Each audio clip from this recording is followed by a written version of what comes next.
The rivalry between Washington State and Idaho is one of the most interesting in all of college football, and maybe the most underrated when you think about it. The two schools, even though they're in different states, are just 9 miles apart. You could watch this episode and start off in Pullman, and by the time you're finished with the episode, be in Moscow. The schools are so close that back in 1999, in a bizarre set of circumstances, Idaho actually played a home game at Pullman, playing at Washington State Stadium in a situation that you can learn more about by clicking the card in the upper right corner. However, with the two teams in different subdivisions, with Washington State being an FBS team and Idaho being an FCS team with significantly fewer resources, the games as of late between these schools have usually been bloodbaths. A 25-0 shutout win by Wazzu in 2003, a 56-6 win in 2016, a 42-0 shutout win in 2013, a 56-10 win in 2006. You get the idea. Washington State had won 10 straight meetings against Idaho, with most of these games not being close, and with Idaho not having won since 2000 in the Clinton administration.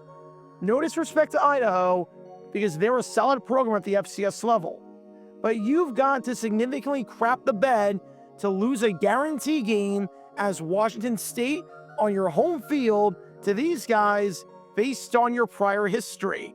And you've got to do just about everything wrong as a head coach to blow it and make it interesting. Enter Jimmy freaking Rogers.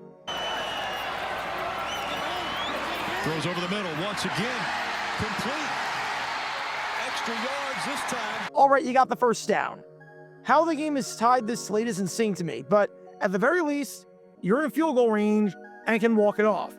Take your time, then spike it, or call timeout with 4 seconds left, and you're good. And he spikes the ball down to stop the clock. I don't even know if they needed to do that. Okay. Spiking it that early seems unnecessary, but you've got 8 seconds left in a timeout. At this point, if you're Rogers, you ask your kicker where he wants the ball, you take a knee, you keep the clock running, and then you call the timeout and stop the clock to walk it off and go home and survive the scare and force Idaho to have something to think about on their long 9-mile drive back. The clock is stopped because of a premature spike that shouldn't have happened. But I'm not going to throw too much of a fuss over that if you just do what you're supposed to do here and run the clock down and walk it off at... Listen, did they just call a timeout, Nigel? Yes, they did. So now they defeated everything you just told us. You called a timeout? You called a freaking timeout on a stop clock? But why? Why would you call a timeout there? Did you just forget how to coach? Did you ever know how to coach? Did that natty you wanted South Dakota State just come out of thin air or something? Now, you're giving it back to Idaho for no reason at all. Why would you take a timeout? Why would you take a freaking timeout? Up again. And it's good. Yep, there's time left on the clock. Welcome to Dumb Decisions. Before we break down what happened here, this whole series is about taking an in-depth look at decisions made during games that were clearly awful from the start. This isn't something to look bad in hindsight. Rather, this is something to look awful almost immediately. These are moves where your gut instinct tells you right away that there is no way this can possibly work.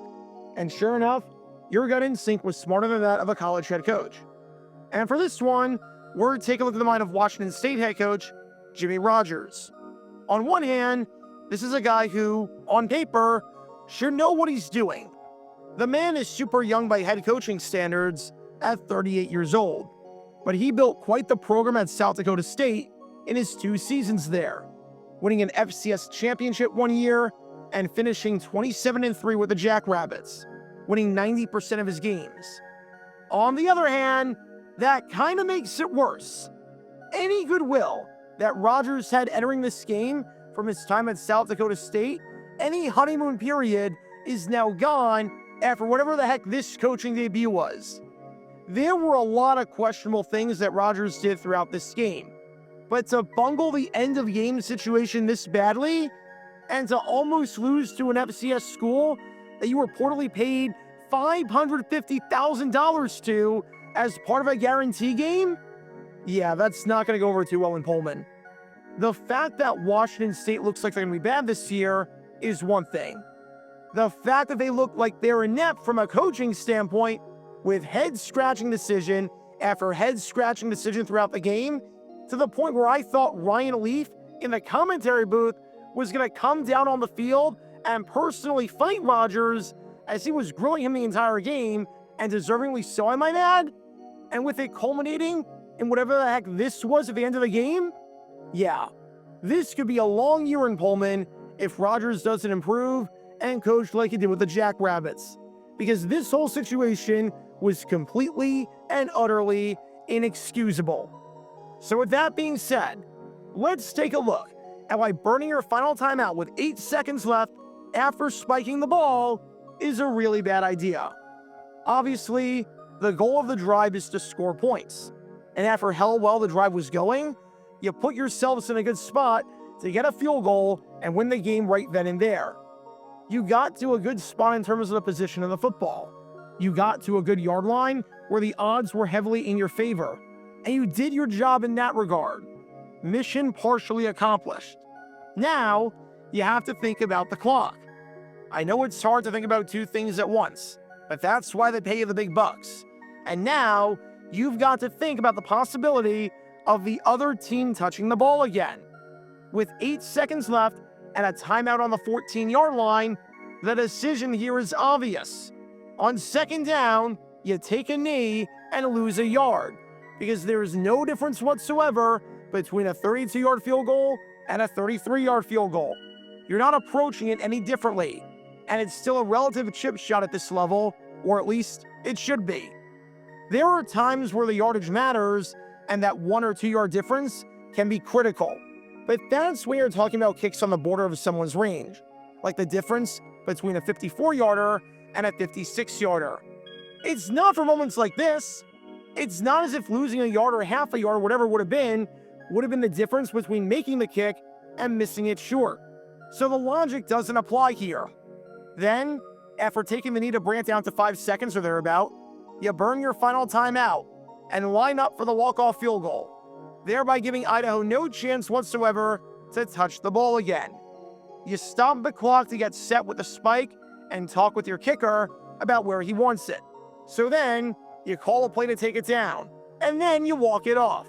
Easy, routine, no issue whatsoever. Heck, you didn't even need to spike the ball in the first place. You could have not spiked the ball at all and just let the clock run down and call a timeout with 2 seconds left and save the hassle from this, but whatever, it would have produced the same result. Instead, after the clock was initially stopped, you decided to be a moron and take a timeout, thereby ensuring the fact that you have to kick the field goal with 8 seconds, since it might be too risky to call another play, where you either try and get more yards for some reason, or scramble out and throw it away, because a penalty or a sack would end it in regulation, or it could take too long if there was a miscommunication somewhere along the line. Which raises the question, why would you take a timeout in that spot on a stop clock? Why would you do this? Now, you have to kick the field goal. And what that means is that even if you make the kick, you can't walk it off. And Idaho is going to have a chance, however slim it may be, to respond. They won't have a ton of time left, obviously, and they'll have time for either a kickoff return touchdown or one play from scrimmage. But still, why even give them the opportunity? I always say that football is a game of possessions, and your two options, with one of them being the option to not call a timeout with 8 seconds, and the other one being to call a timeout with 8 seconds on a stop clock, one of these options gives Idaho no possession of the ball, and the other one gives Idaho possession of the ball. So it should be pretty obvious what you do. It's like if you're playing a game of basketball for money, or a bet, or something along those lines, and it's tied, and the next basket wins, and you hit the next basket. You'd be a moron to say, I'll give you a half-court shot, and if you hit it, we'll keep playing. Why even give him that chance? Option 1, you walk it off, and they can't touch the ball. Option 2, you don't walk it off, and they can touch the ball and score. Gee, Which option gives you, as the head coach of Wazzu, the best chance to win? I'm going to take a wild guess and say it's the option where the other team doesn't unnecessarily get a chance to touch the ball. Shocker, I know. And I can't even blame the reporters here for not asking Rodgers about whatever the heck this strategy was with this insane clock management that just gave Idaho a free possession and a chance to win the game for no reason at all. Because you only have so much time during a post-game presser. And Rodgers did just about everything wrong, basically playing quarterback musical chairs throughout the entire game and resulting in Washington State putting up one of the most embarrassing opening day performances in recent memory, with a game and a box score that, especially offensively, was ugly with a capital U. Genuinely, you couldn't coach a game worse if you tried.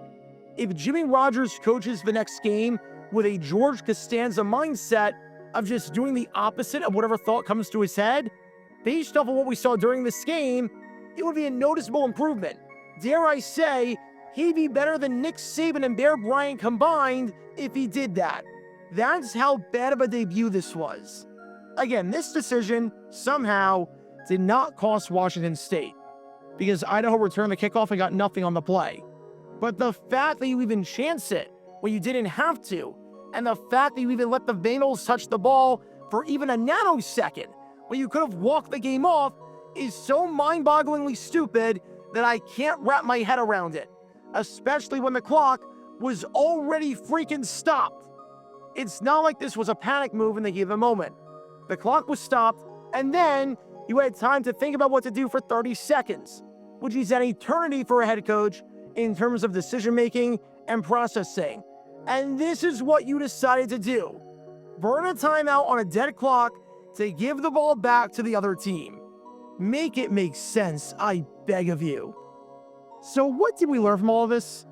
If you have two options, and one option gives the ball back to the opposing team, and the other option does not, then take the option that does not. If you have two options, and one option has a better best-case scenario by allowing you to win the game right then and there, and the other option has a worse best-case scenario by not allowing you to win the game right then and there, while also having a worst-case scenario of allowing a catastrophe on the next play, then take the first option. If you don't have to give the ball back to the opposing team, then don't. If you can walk off the game, then generally speaking, you should do that.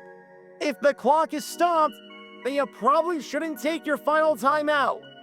And if you fail miserably at every phase of coaching, then maybe FBS is too big of a leap for you. I know it's game one, and I know Rodgers led a national champion at the FCS level 2 years ago. But man, with performances like this one, that natty by South Dakota State is looking like a minor miracle. Because when all these elements are in play, you can't exactly be surprised when this play backfires. Talk about a dumb decision. Check out our live streaming schedule for the next few days. We're live every single day on this channel, whether we're covering a sporting event or playing GeoGuessr or just taking your requests. So make sure you like and subscribe and turn on the notification bell so you don't miss a single time that we go live and so that you can join this community. Also, thanks to all our members and our Patreon supporters who get exclusive perks like their name of the end of each video, members-only Q&A streams, and cool emojis to use on videos and during streams. See how you can join this community and become a member or a Patreon member by clicking the link in the description below.